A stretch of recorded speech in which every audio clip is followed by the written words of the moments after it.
On this episode of On the Bridge, I'm chatting with Lee and Giles from Occam Marine. Hi guys. How you doing? Morning. Thank you for having us in your very lovely office this morning. They're nice, aren't they? All designed by you guys as well. And Elsa and Aaron. Yeah. Oh, okay. So credit to them. The golf was us. Yeah, I can imagine the golf machine. Golf and coffee machine. Yeah, the important things. Yeah, exactly. I wanted to start with asking you both about your careers before coming ashore. So Lee, let's start with you. Tell me about your career pre-Occam Marine. Well, I grew up in Kent on the coast, sailed dinghies as a child, and then my dad got me into keelboat racing. We campaigned a half tonner and a 3/4 tonner to quite a good level. And then I went off to university, stopped sailing, got myself a law degree, then fell into banking, did banking for 5 years, woke up one day and realised I hadn't been travelling, didn't really enjoy driving a desk, so fell back on my yacht master certificate, which I already had. Went and did a bunch of courses at UKSA over in Cowes, and then got offered my first job as a deckhand second engineer on a 50-metre sailboat. So that was in 2002. So quite a career change. I didn't know that. That's what you did before you went to sea. You're here to learn new things. Yeah, I know. Yeah. So, and I'm very lucky. Goldman said, look, take a 1-year sabbatical, go and do your thing, get out your system. So I went and got a job, had a great year. We were busy charter boat, loved it. Went back exactly a year to the day that I resigned, if you like, and said, look, sorry, I've had a great year, I'm not coming back. Yeah. And they were like, well, amazing. You're very lucky you can do that at your stage in your life with no kids. So yeah, and the rest was history. And then spent the next 20 years operational yachting. So you're both at sea and as a build captain? Yeah, I was very lucky. I sort of jumped between sailing yachts and motor yachts. Just wanted to progress my career as quickly as I could in terms of getting the right amount of sea time with the right amount of experience to sort of marry up with the qualification. And then, I think I managed to get involved in 6 builds during my 20 years of operational yachting. 2 of them were Giles, hence our long-standing relationship to where we've become today. And then my last yacht was a 90-metre fed ship, which I was the build captain on for 2 years. Zen, which I left 3 years ago. 3 years ago this month. And I felt like I left on a high. It was a great boat, great build, really good crew, nice owner, just a great package to finish on. Great project to finish on. So, timing was right. We just had our first child, and the thought of 6 months away from him, a year, just didn't sit very well with me. And Giles and myself have been talking about Occam Marine for a while, been cultivating the idea. And Giles was already ashore doing his thing with a big build project. I kind of came ashore with a bit of a parachute with a build, and Occam Marine was kind of formed, wasn't it, 3 years ago? 3 very busy years ago. Yeah. Okay, we're going to come on to that in a minute. But Giles, can you give me a brief rundown of your career? Although it's difficult to be brief, isn't it? No, I can be super brief. I mean, my first career, weirdly, was in industrial catering. And industrial catering. You're two dark horses, aren't you?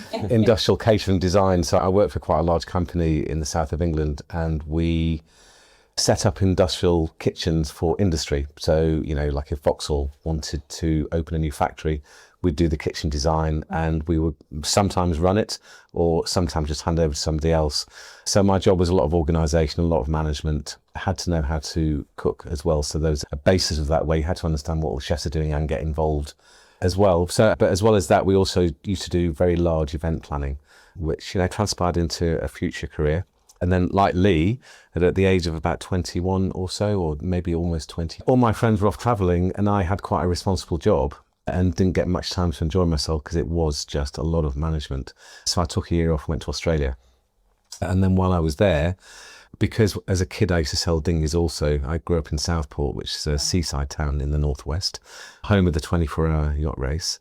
So we used to do that once a year, do 24-hour. So you were already interested? Well, I mean, until the age I was 14, and then I discovered girls probably, and the sailing took a backseat, and and then, but I left that town at quite an early age to go down to do this job when I was like 17, 18, and that was my, preeminent years. So I went to Australia, and I travelled around quite a bit there, and then ended up at a place called Early Beach, and I got a job on an old square rigger, doing camping safaris out into the Whitsunday Islands, whereby we could take like 40 guests on board the boat, and we'd sail to an island, set up a camp, and I was in charge of the camp cooking. So I would then organise all the food on board, take it ashore, camp cook, very basic, It's like barbecues, bride, or Barbies as the Australians call them. And because I knew a bit about sailing anyway, I got involved with the sailing as well and really enjoyed that. And then when that finished, I started working on an old pocket maxi that we used to take people out to do sail training and teach them how to race a little bit. Again, there was just me and a captain, so I was deckhand, engineer, cook, the whole 9 yards. And then after a while of doing that, I got my first commercial ticket in Australia. And then I got my first captain's job in Australia, running a little, very small sailing boat, doing sail racing charters, and we used to race at Hamilton Race Week, all of the local racing.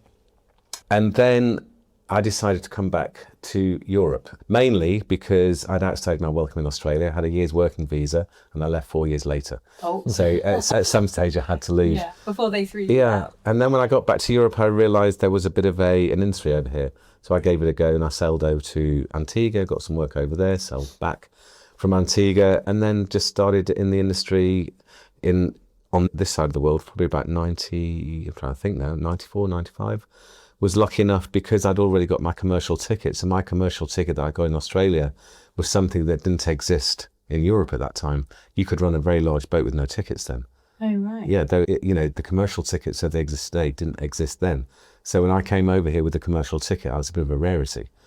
So I very quickly got jobs as captain on smaller boats, and then chief officer on a bigger boat, and then got lucky enough to end up running and Lee loves this story, running a big 53-metre schooner. And I sailed that around the world for 9 years, having a fantastic time. Met my wife on board. And then when that came to sell, the broker that helped sell it, once he sold the boat, I was taking 6 months off with my then girlfriend, soon to be my fiancée wife.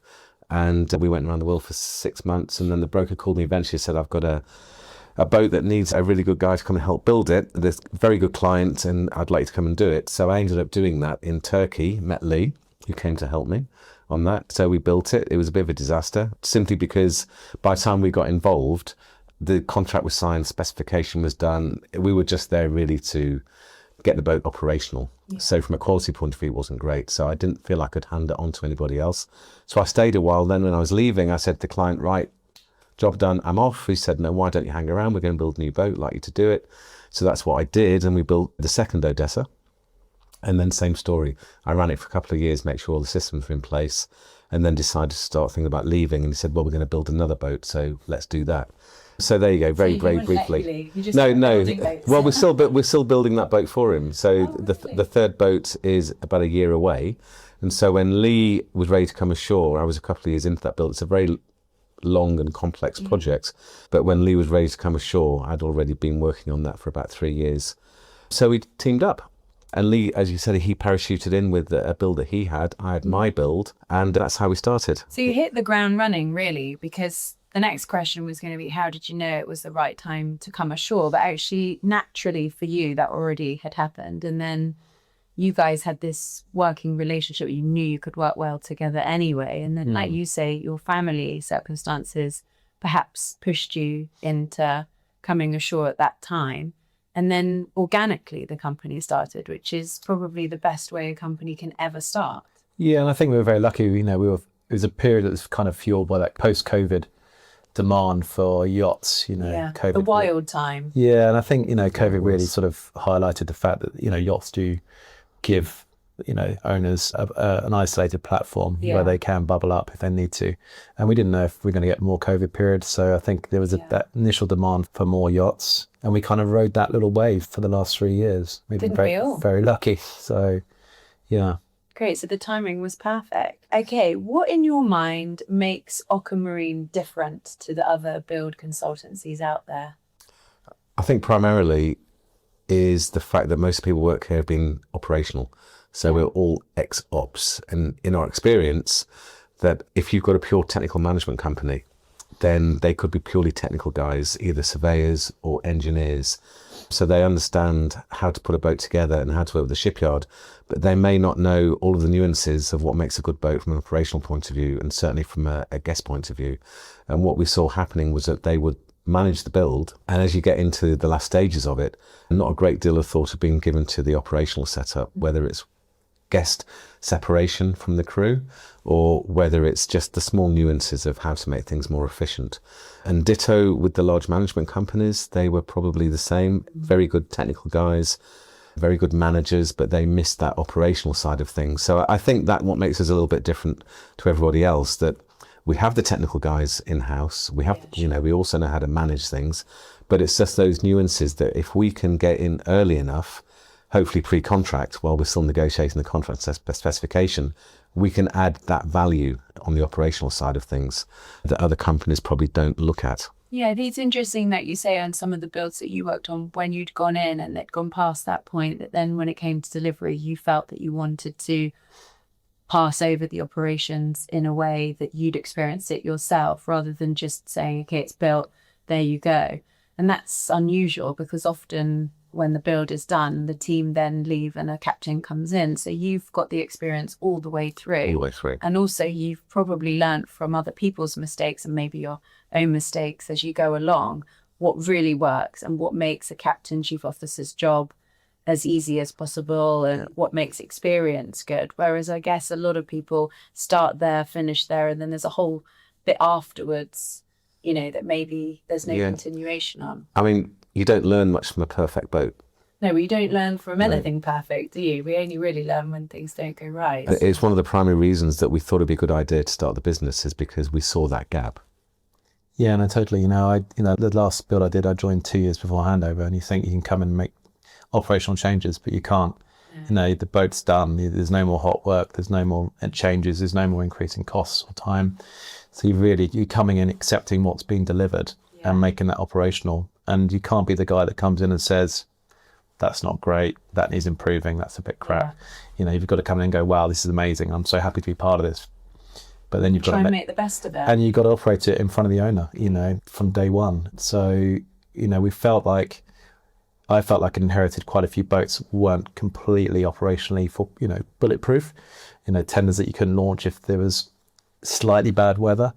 And I'm talking a couple of foot of swell, which is nothing, on a big boat. And it's like, well, that's not great. So I think what we're trying to achieve at Occam is, the compounding of lots and lots of small operational improvements during the course of that design, which ultimately gives the crew the best possible platform to operate that boat. Designers come in, they do their thing. We don't really get involved in that. We try and help them with, the operational input that they might need, but it's all the stuff behind the scenes that we're hopefully really adding value. The detail. Yeah, for sure. And I think any business, when you start a business, you're solving a problem ultimately that maybe the owner doesn't even know they have. And what you've just both said sums it up. You're solving the problem that there was this gap between building and operating. And perhaps, owners would go and design a boat and it looks amazing and it's what they've dreamed of. But then, like you say, they get on, they want their kids to get on, oh no, we can't launch. And they've just spent all this money on the boat. But from experience, you guys know physically what doesn't work. So you're building a boat that's going to be as operationally perfect as possible.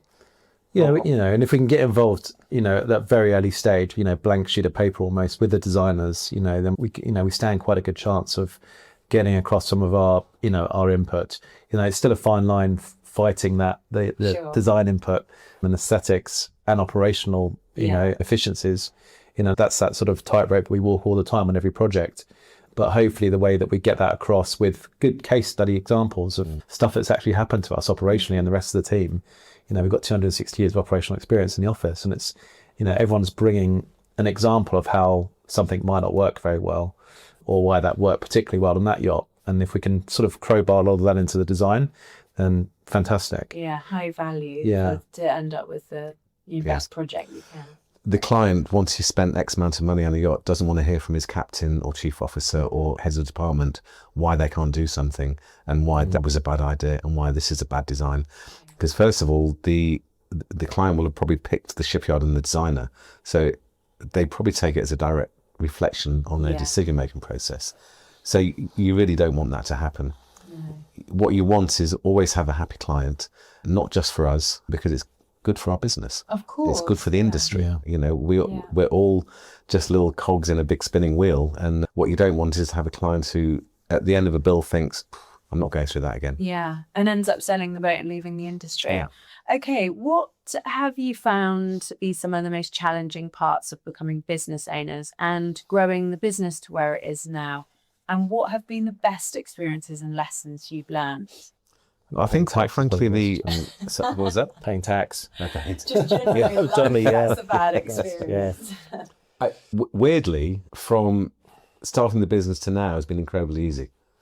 Weirdly. I love that. And I think that's... Touch wood, it stays like Well, yeah, and I say from here to now because now we've got to go to the next stage. So between starting and now, we've been lucky enough to, over our years, we've forged these amazing relationships with people in the industry. And I think once we've come ashore, we've taken that profit, if you like. And so people have entrusted us. We've been recommended to clients. And so the work has come quite easily. We're running 6 big projects at the moment, which has allowed us to grow the business quite quickly without worrying too much about, our P&L going forward. And so we've gone from working in Lee's barn, just the 2 of us, to, we're not a huge company, but we're 12 full-time employees and a few consultants as well. 3 years, that's it is. great. And we've been lucky enough to run in profit every year since we started. However, now, because all of that goodwill that we've had before, we've still got it, but we've taken it, not taken advantage of it. Taking most of the profit. Yeah, we've made the best of that. But now we're at a stage with the company where if you're not growing, you're going backwards. So now we've still got to grow. We still need more projects. And so the challenging bit now is how we do that. How do we still keep the projects coming in? How do we keep them profitable while still growing? And staff all those projects. Yeah, exactly. That's Yeah. also- And then how do we find other revenue streams? Yeah. So most businesses, I think, find the first 3 years incredibly difficult. Yeah. We found it incredibly easy. I think we're going to find the next 3 years more difficult. But if you can start the first 3 years like that, then that is, I think, 50% of, the worry. I think we're quite fortunate with the business model that we're involved in. It's a fixed monthly revenue for 4 years if we take on an entire build. So it's an easier model to plan for. Yes. So, we've got fixed income for 4 years per project.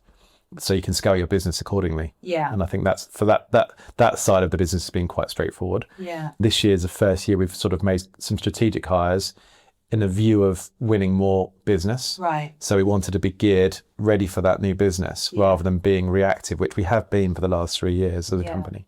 And they also, when good people come along in this industry, you want to sort of pinch them when you can, rather than wait and think, right, I really need to hire 2 really good, whatever. If you see someone maybe making a move, you want to grab them because they're likely to get snapped up quite quickly. Which we've done. Absolutely right. In fact, our last 2 hires have been exactly that. Yeah. That we've been approached.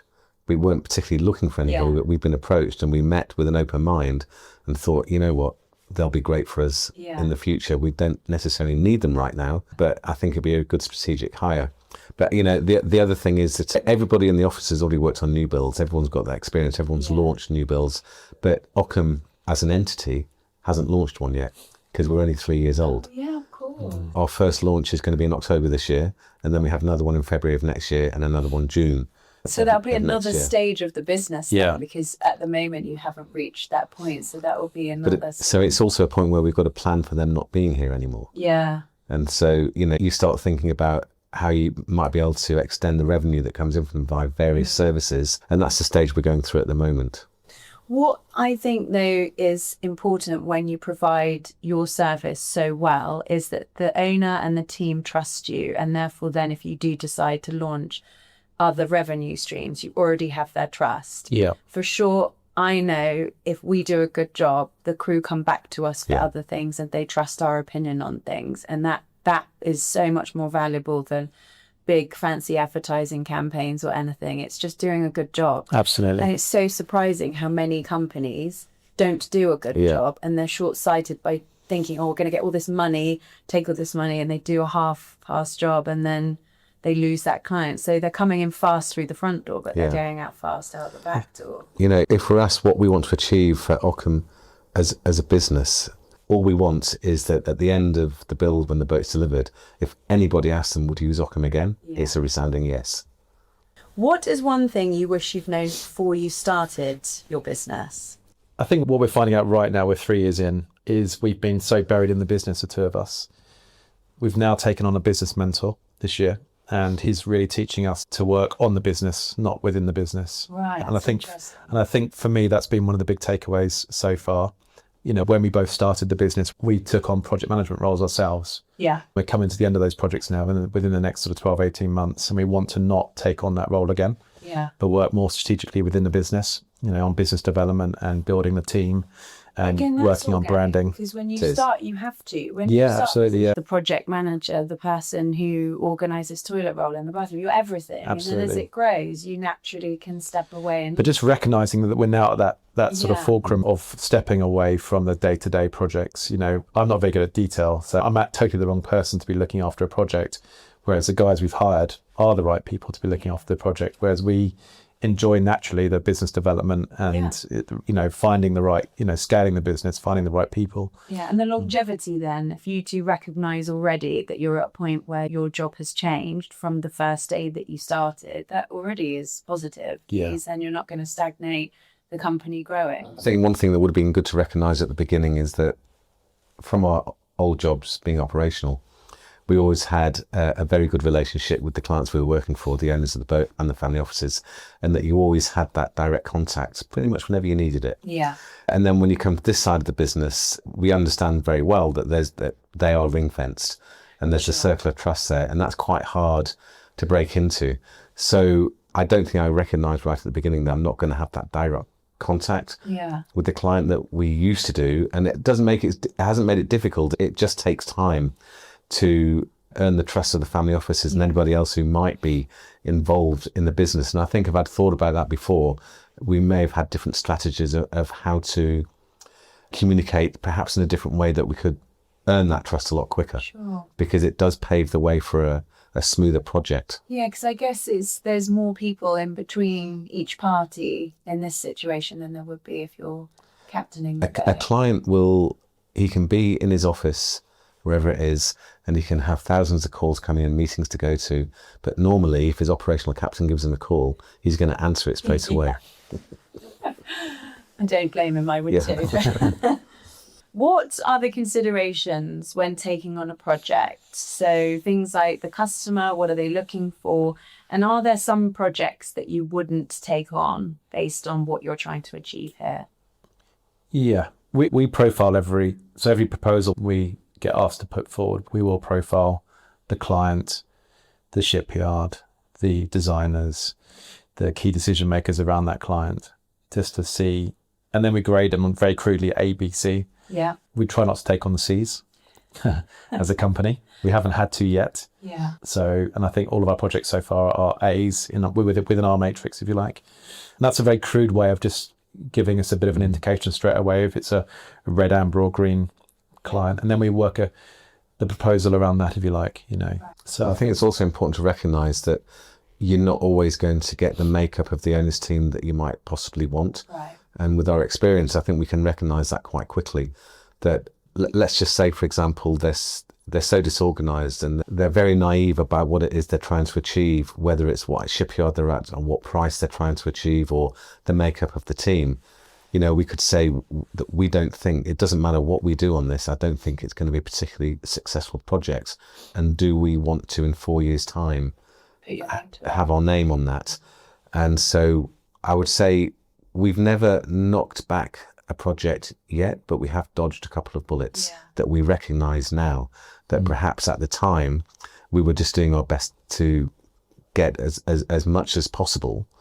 But in hindsight, we dodged bullets. And I think that's taught us now for the future that what the red flags are as we're being approached by somebody, and we take them very seriously, those red flags. There's quite some foresight for people who've never run a company before, though, to have that sort of standing from the start and recognising that ultimately, as a new company, you might want to take on new business, but actually it's not going to be able to be delivered the quality that you want to represent you, that you're actually just going to swerve it.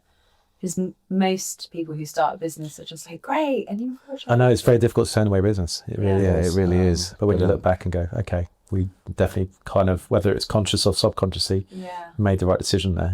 But we have been fortunate enough to have fantastic projects on our books right now. And every one of those is going to be a huge success. Which is enjoyable also from a point of view, actually, when you're working. It's exciting. There's nothing worse than trying to sort of make something into something that it's never going to be, and knowing that the outcome is going to be disappointing for you. And Yeah. The journey's got to be enjoyable, you know, and I think ultimately that's how that goes into our grading as well. You know, is this going to be a fun project? Yeah. You know, are we surrounded by people that we want to work with? Yeah. You know, are we working at a collaborative shipyard with collaborative designers? Are we going to be able to give our input as a company? Otherwise, you know, why employ Occam Marine if we're not going to be able to give that operational input and have that accepted? You know, otherwise they might employ just a one-man band, technical manager, if you like, or. Yeah, so you have a great team of people here at Occam. What are your non-negotiables when you're looking for a new member of your team? You know, I guess from our ex-operational days, yachting was fun. You know, I had a lot of fun. You know, a lot of bands on the bridge with the guys, and you know, enjoy being on deck. I think, you know, I look around the office now, no one takes themselves too seriously. I think just surrounding yourself, we're not curing cancer, we're building super yachts. Yeah, you know. holidays for billionaires. Yeah, you know, so, you know, some integrity, trust. You know, these guys are wearing our hats when they're representing us in shipyards in front of clients, you know, and to get that feedback from a client that we're doing a good job, you know, for those projects that we're not directly involved in, and hearing that about the guys on the ground, that reinforces that we're making the right hiring decisions. Yeah. So, and as we would if we were, you know, employing operational crew, you know, it's all about client experience. It's all about people. It's all about the touch points with people. Yeah. You know, we don't make anything. We're a people-based business. Yeah. So just surrounding ourselves with people that we think fit that Occam framework. Okay, so let's start. We'll talk a little bit now about the actual design process, because obviously I'm intrigued also about the bridge and sort of that part of the vessel. How do you start the design process for a bridge, looking at things like practicality, compliance, and also the customer's expectations of what the vessel needs to look like and what it's going to be used for? I guess on those projects where we've got a blank sheet of paper, which is the dream for us, to get in at the ground level. You know, we have a standard as a company for a build. We have our Occam standard, which is evolving, and we have that standard for the bridge.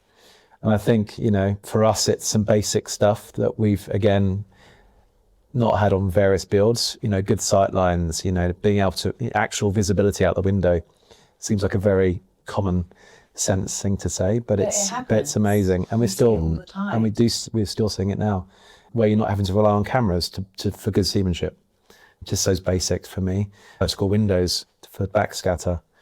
We try and, you know, efficiencies like multifunctional workstations, which are fully integrated, but in the event that they do go down, you've got that black box autonomy to be able to still use a piece of equipment. That's super important for us. You know, we like the look of an uncluttered foil integrated bridge, but if you can't use that bridge in anger because the foil's gone down or you've lost a section of the foil and you don't have that redundancy, that for us that's not great. So making sure that redundancy is there, but it still looks great and streamlined. Single button dimming, little things like that. You know, I've been on bridges where it might take 15, 20 button pushes to dim the bridge down at night. Right. And again, we still see that as a standard. It's just like, well, that's not, you know, we've moved on from that. Yeah. So again, it's just drawing on your own personal experiences of boats you've been on where things weren't as practical as they could be, and sort of learning each build that you go through, things that work. And it gets a little bit tricky because the bridge is the primary place on the boat where design meets function. Yeah. Because it's got to be beautiful, but it's got to work beautifully. And the guests like coming onto the bridge, and so it's a luxury space. Yeah. But it's actually one of the most, you know, it's the working centre of the boat as well. So it's not like the engine room. The galley a little bit is the same, but not in the same way that the bridge is. And so for us, it's function over form. Yeah. But you've also got to give the designers their lead to be able to do the beautiful side of it. Yeah. And that's where it's important that we get the designers' trust with our experiences, that we can help them make it beautiful, but also still very functional. And, you know, we're talking about things about not having blinking lights that you see in the window in front of you, because the surfaces behind you or the surfaces on the deck heads aren't exactly the right surfaces, or the way they've set up the lighting in there is completely impractical. There's so many small things that we can get involved in. Luckily, they leave the technical side of it to us with the actual Navcom's equipment.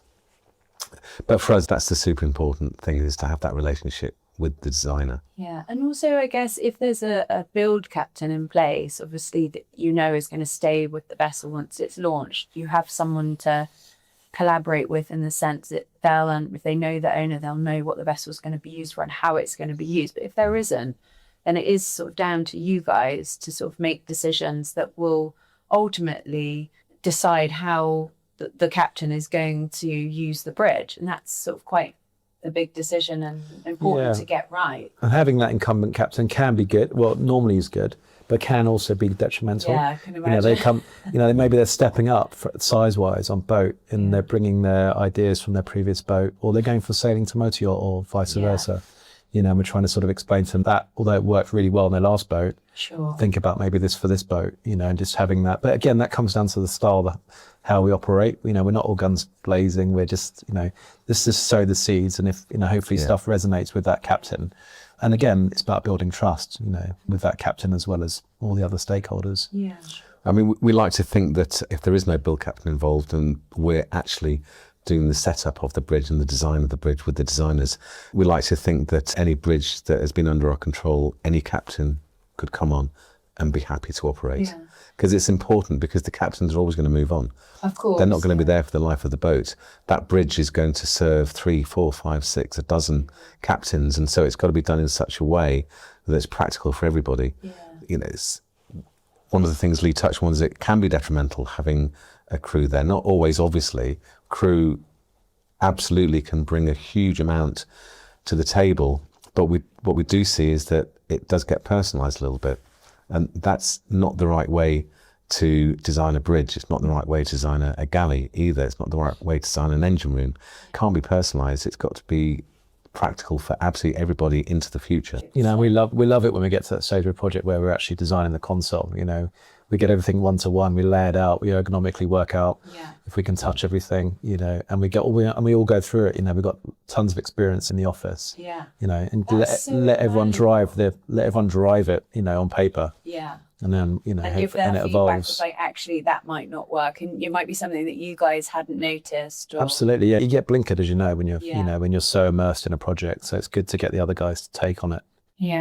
Okay, thank you so much. That was really interesting. You're so learning welcome. all about you two and your previous career. Thank you for having us. Yeah, you're very welcome. Thanks for being here.